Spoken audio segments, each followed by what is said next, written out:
मुळव्याध, भगंदर, fissure, पायलोनायडल sinus, बद्धकोष्ठता किंवा गुदविकार यासारख्या त्रासाने त्रस्त आहात का? वेदनादायक शस्त्रक्रियेची भीती वाटतेय? तर आता चिंता सोडा. जर्मनीतील अत्याधुनिक लेझर तंत्रज्ञान आता प्रथमच संगमनेरमध्ये डॉक्टर सोनाली सुशांत गीते यांच्याकडे उपलब्ध झालंय. 7 वर्षांचा प्रदीर्घ अनुभव, 1000 पेक्षा अधिक यशस्वी शस्त्रक्रिया. ठिकाण केएम हॉस्पिटल, विठ्ठल मंदिरासमोर, अकोले बायपास रोड, संगमनेर. संपर्क 90 677 95 189. युरियाच्या बाबतीत आज झालेलं आंदोलन तसं दुर्दैवी म्हणावं लागेल. कारण आज अहिल्यानगर जिल्ह्यामध्ये तर सगळ्यात पहिल्यांदा मीटिंग या संगमनेर तालुक्याची घेण्यात आली कृषी विभागाच्या अधिकाऱ्यांबरोबर. आणि जो 349.52 मेट्रिक टन साठा वितरित करण्याबाबतच्या सूचना कृषी विभागाला देण्यात आल्या होत्या.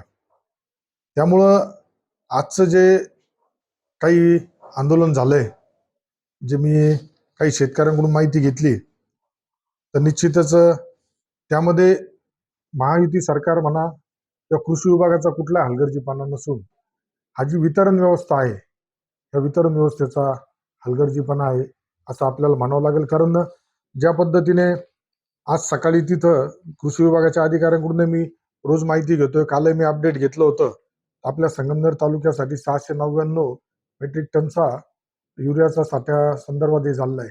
आणि त्यातील जो बफर 50% आहे हा पुणे रिलीज करण्याच्या सूचना दिल्या होत्या. त्यानुसार आज वाटप सुद्धा सुरू करण्याबाबत संगमनेर तालुक्यात सुरुवात झाली होती. आणि ज्या ठिकाणी आज हा रस्ता रोको झाला तिथंच माझ्या माहितीनुसार सकाळी शेतकऱ्यांना टोकन दिलं गेलं होतं, परंतु टोकन देऊन सुद्धा तिथं युरिया मिळत नव्हता. त्यामुळे काही उद्रेक झालाय का हे तपासण्याबाबतच्या सूचना मी कृषी विभागाच्या अधिकाऱ्यांना दिल्या आहेत. शेतकऱ्यांची मागणी रास्त आहे.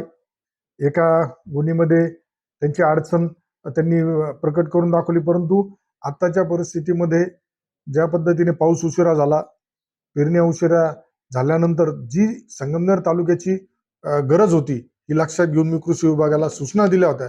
त्यामुळं आज कुठंतरी ज्या शेतकरी संघाची वितरण व्यवस्था आहे याच्यामध्ये काही दोष होता का हे सुद्धा तपासण्याची आज गरज आपल्याला आलेली आहे. त्यामुळं मला वाटत नाही का ज्या पद्धतीने महायुती सरकारने नियोजन केलं आहे आदरणीय फडणवीस साहेबांच्या नेतृत्वाखाली, कृषी मंत्री दत्तामामा भरणेंच्या याच्या नेतृत्वाखाली सुद्धा सरकारने कुठल्याही शेतकऱ्याला, आज सरकारने एवढे क्रांतिकारी निर्णय घेतले, हे कोणासाठी? शेतकऱ्यांसाठी घेतले. आज कर्जमाफी सारखा महत्वाचा निर्णय घेतला, त्याच्यामधल्या अटी शर्ती सुद्धा ज्या होत्या त्या सुद्धा रद्द करण्यात आल्या. आज 45,000 कोटी रुपयाचं वीज बिल माफ केले. 7.5 HP पर्यंतचं वीज बिल सुद्धा माफ करण्याची भूमिका कुठली निवडणूक डोळ्यासमोर नसताना, कुठली निवडणूक नसताना सरकारने हा एक क्रांतिकारी धाडसी निर्णय घेतलाय. त्यामुळे दुर्दैवाने पराभवामुळे व्यथित झालेले काही लोक प्रत्येक बाबतीमध्ये राजकारण करून एक वेगळ्या पद्धतीने लोकांना उकसवण्याचा प्रयत्न तर करत नाही ना, अशी शंका आता आमच्या सारख्यांच्या मनामध्ये येते. परंतु मी आपल्या तालुक्यातील शेतकऱ्यांना आश्वासित करू इच्छितो की ज्या पद्धतीने यापूर्वी चेहरे पाहून टोकन दिलं जात होतं, तर आपल्या कार्यकाळामध्ये अशा कुठल्याही प्रकारचा भेदभाव कुठं होत नाही. लिंकिंगच्या बाबतीत सुद्धा जे काय आहे तर 3 कृषी सेवा केंद्रांवरती कारवाई झाल्यात. अजून सुद्धा मी कृषी विभागाच्या अधिकाऱ्यांना सूचना दिलेल्या आहेत. कुठेही लिंकिंगचं असेल तर शेतकऱ्यांनी स्वतःहून पुढे आलं पाहिजे. शेतकऱ्यांनी तक्रार केल्यानंतर त्या कृषी सेवा केंद्राचा परवाना निलंबन करण्यात येईल, त्याच्यावरती कारवाई करण्यात येतील, या कठोर सूचना आपण दिल्या आहेत. त्यामुळं मला असं वाटत नाही. पालकमंत्री महोदयांनी 2 दिवसापूर्वी संगमनेर येथे बैठक झाली. पालकमंत्री महोदयांनी सांगितलं कृषी विभागाच्या अधिकाऱ्यांना, युरियाच्या बाबतीत सांगितलं, शेतकऱ्यांच्या बाबतीत सांगितलं. त्यामुळं प्रत्येक गोष्टीकडे आमचं बारीक लक्ष आहे.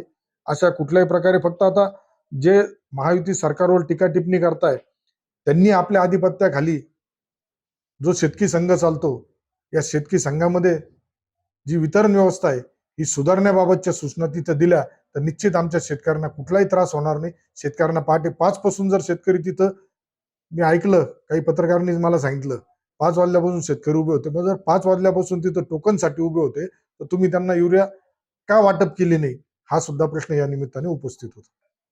त्यांचं म्हणणं आहे की कृषी विभागाच्या अधिकाऱ्यांनी परवानगी दिलेली आहे, त्याच्यामुळे हा स्टॉक वितरित करता येईल. कृषी विभागाच्या अधिकाऱ्यांनी आजपासून त्यांना परवानग्या दिल्या होत्या. जो बफर स्टॉक तुमच्याकडे आहे हा पावसाची वरतून आलेल्या सूचनानुसार आपल्याला वाटप करण्याबाबतचं असतं. आणि ज्या आम्ही जिल्हा कृषी अधिकारी असेल, त्यांना पालकमंत्री महोदयांनी सूचना दिल्या होत्या, मी तालुका कृषी अधिकारी उपविभागाधिकाऱ्यांना सूचना दिल्या होत्या. त्यानुसार आजपासून युरिया वाटप सुरू झाला होता. तेव्हा आजपासून जर युरिया वाटप सुरू झाला होता, तुमच्याच शेतकरी संघामध्ये टोकन दिलं गेलं होतं, तर मग युरिया का दिला नाही, हा माझा प्रश्न आहे. नाही, मग आता हा प्रकार काय म्हणता येईल? हा जर शेतकऱ्यांच्या ज्यावेळेस सुरुवातीला आंदोलन झालं त्याचे व्हिडिओ सुद्धा माझ्याकडे आहे. ते उत्स्फूर्त शेतकरी करत होते, ज्यांना टोकन मिळाले परंतु युरिया दिला जात नाही ते लोक करत होते, असा व्हिडिओ आमच्याकडे. परंतु या नंतरच्या अर्धा एक तासानंतर दुर्दैवाने त्याच्यामध्ये राजकारण घुसलंय. माझी विनंती राहील का शेतकऱ्यांच्या बाबतीत कुठल्याही पक्षांनी कुठल्याही नेत्यांनी राजकारण करू नये, कारण बळीराजाच्या पाठीशी आपलं महायुतीचं सरकार भक्कमपणे आणि ठामपणे उभं आहे. दादा, अरे 7 दिवसावर आले लग्न, सगळी तयारी झाली, पण फर्निचरचं काय? गृहवस्तू भांडार 10 ठिकाणी फिरण्यापेक्षा आपल्याला हव्या असलेल्या वस्तूंच्या हजारो व्हरायटीज एकाच ठिकाणी पाहायला मिळतात फक्त गृहवस्तू भांडार मध्ये.